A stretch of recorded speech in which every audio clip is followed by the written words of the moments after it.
Polda Metro Jaya menggerebek kantor pinjaman online ilegal di kawasan Pantai Indah Kapuk 2, Penjaringan, Jakarta Utara pada Rabu 26 Januari 2022 malam kemarin. Penggerebekan dilakukan tim Ditreskrimsus Polda Metro Jaya pada sebuah ruko berlantai 3 di kawasan Pantai Maju Berjamaah. Dalam penggerebekan ini, sebanyak 98 karyawan dan 1 manajer sebuah perusahaan peer-to-peer lending atau P2P diamankan.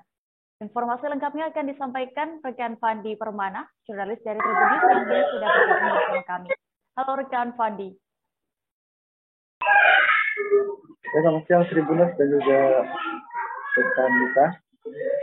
Selamat siang rekan Fandi, bisa Anda ceritakan dari pantauan Anda bagaimana detik-detik penggerbekan kantor pinjol di PIK 2 ini yang berhasil diungkap oleh Polda Metro Jaya?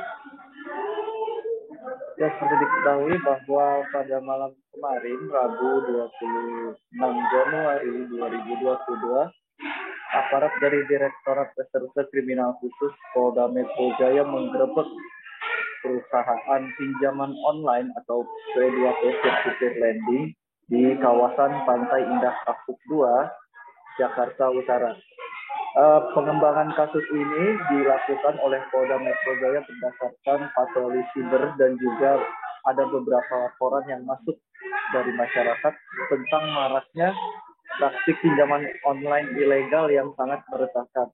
Dan dalam penggerebekan ini juga perusahaan yang saat ini masih diselidiki untuk nama dan juga direksinya juga mempekerjakan banyak karyawan di bawah umur. Selain itu juga ruko ini memang sangat tertutup, bahkan jauh dari keramaian, padahal di kawasan Pantai Indah Kapuk itu merupakan sentra kuliner ataupun pusat keramaian yang sangat ramai dikunjungi oleh masyarakat khususnya di kawasan Pluit, Jakarta Utara. Nah, lalu bagaimana cara para karyawan ini dalam menjalankan aktivitas penagihannya kepada nasabah, Fandi, dan juga apakah masih sama seperti kasus-kasus sebelumnya yang disertai ancaman dan juga intimidasi? Ya, saat penggerebekan yang langsung dipimpin oleh Kabid Humas Polda Metro Jaya, Kombes Pol Endra Zulfan, bahwa saat diinterogasi kebanyakan karyawan ini memang melakukan collecting atau penagihan secara online maupun menghubungi nasabah melalui WhatsApp ataupun aplikasi yang sudah dipasang dalam perusahaan itu.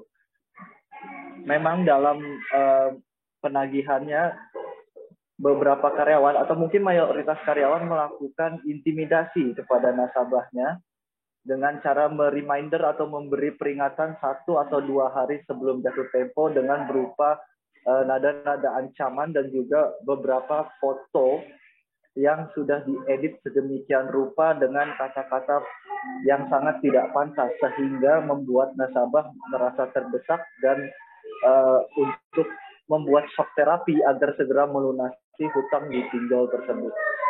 Kita. Lalu apakah sudah ada ditetapkan sebagai tersangka dalam penggerebekan kantor pinjol ilegal ini? Untuk tersangka sampai saat ini pihak Polda Metro Jaya melalui Ditreskrimsus masih mengembangkan sindikat perusahaan pinjol ini apakah masih terafiliasi dengan perusahaan-perusahaan yang sudah pernah digerebek sebelumnya beberapa bulan yang lalu.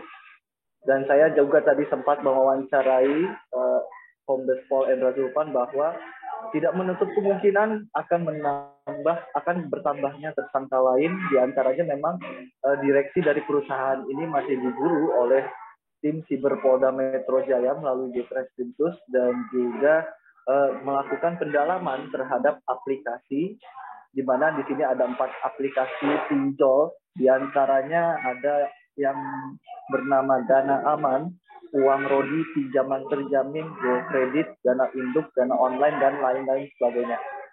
Dan Endra Zulfan juga mengatakan bahwa pihaknya akan terus melakukan patroli siber untuk memberantas sindikat perusahaan pinjaman online yang masih membandel, di mana pastinya perusahaan pinjaman online ilegal ini tidak terdaftar di Otoritas Jasa Keuangan sehingga banyak dalam praktik penagihannya ini mereka menetapkan bunga dengan berlipat ganda Dan dalam penggerebekan kemarin diketahui biasanya perusahaan pinjol ini menyediakan dana pinjaman cepat mulai dari 2 juta hingga 10 juta, di mana nanti penagihannya akan diperingatkan tiap bulannya dengan bunga yang sudah ditetapkan oleh pihak perusahaan dan memang akan mendesak nasabahnya yang tidak akan mempunyai pilihan lain untuk selain menyepakati bunga yang sudah ditetapkan tersebut.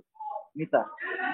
Baik, terima kasih rekan jurnalis kami dari Tribun News, dan berikut ada keterangan dari Kabid Humas Polda Metro Jaya, Kombes Pol Endra Zulpan selengkapnya. Dari tim Polda Metro Jaya, dari Direktorat Kriminal Khusus, telah melakukan penggerebekan terkait dengan kegiatan pinjaman online ilegal.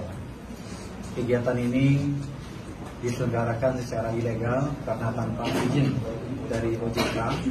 Kemudian mereka yang dipekerjakan pun kebanyakan anak-anak yang berusia muda, bahkan di bawah umur. Tentunya juga ini kami mengimbau kepada orang tua agar betul-betul mengawasi anak-anaknya dan memberikan pemahaman terkait dengan kegiatan pekerjaan yang ilegal. Tentunya ini ada dampak hukumnya, kegiatan seperti ini melanggar undang-undang yang ada, baik itu undang-undang perlindungan konsumen maupun undang-undang ITE. Terima kasih. Terima kasih sudah nonton. Jangan lupa like, subscribe, dan share ya.